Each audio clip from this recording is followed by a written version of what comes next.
Ravi sir, ये बताएं carbon credit क्या है?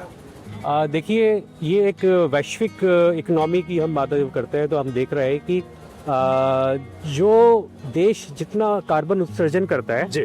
उसको उतने ही ज़्यादा क्रेडिट खरीदने पड़ते हैं।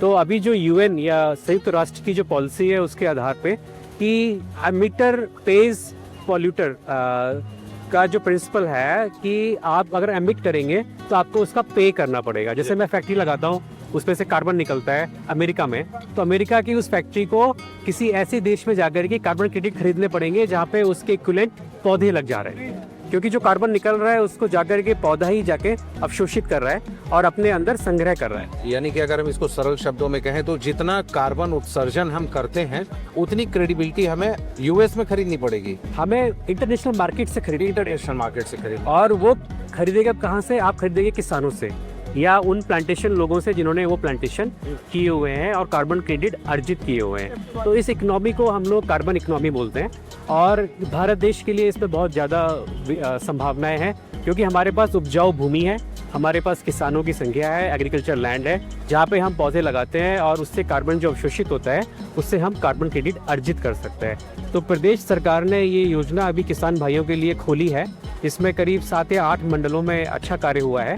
इसमें कोई भी किसान जिसने 2 वर्ष पहले पौधे लगाए हैं वह इसके लिए अप्लाई कर सकता है। उसको अपने पौधों का विवरण वन विभाग को देना होता है और वन विभाग जो है वहाँ जाके एक सर्वे करता है, वो देखता है कितने पेड़ लगे हैं, उसका एक पॉलीगॉन बनाता है, वो जीपीएस लेता है और उन पौधों की जो है गोलाई लेता है। जी बिल्कुल। उस गोलाई लेने से उसका आयतन निकल आता है, उसका वॉल्यूम निकल आता है और उस प्रोजेक्ट को वो रजिस्टर्ड कर लेता है पोर्टल के ऊपर। और ये प्रोजेक्ट जो है अगले 5 साल तक जो है काम करेगा।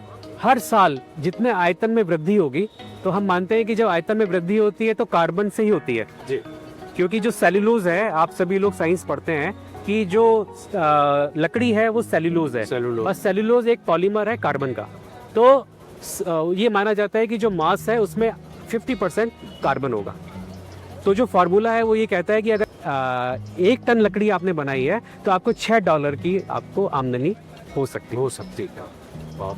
तो एक किसान को हम लोगों ने 70,000 से लेकर के 2-2 लाख रुपए की राशि हमने दी है और कार्बन क्रेडिट के रूप में उनको मिली है और वो इसका लाभ ले रहे हैं। और अगर दूर दराज बैठे हुए अगर कोई किसान भाई हमारा कार्यक्रम सुन रहे हैं या फिर जो प्योरली किसान नहीं है, उनके लिए हमारे द सुधांशु शो के दर्शकों को आप बता दें। देखिए, इसके लिए 2 चीज़ों का होना जरूरी है। एक तो आपके पास भूमि होना जरूरी है, आपकी भूमि होनी चाहिए। इसके लिए मिनिमम लैंड रिक्वायर्ड कुछ है? मिनिमम कोई रिक्वायरमेंट ऐसी रखी नहीं गई है, पर हम ये मानते हैं कि कम से कम 100 ट्रीज किसान ने लगाए हों ताकि एक क्वांटम उसको मिल पाए।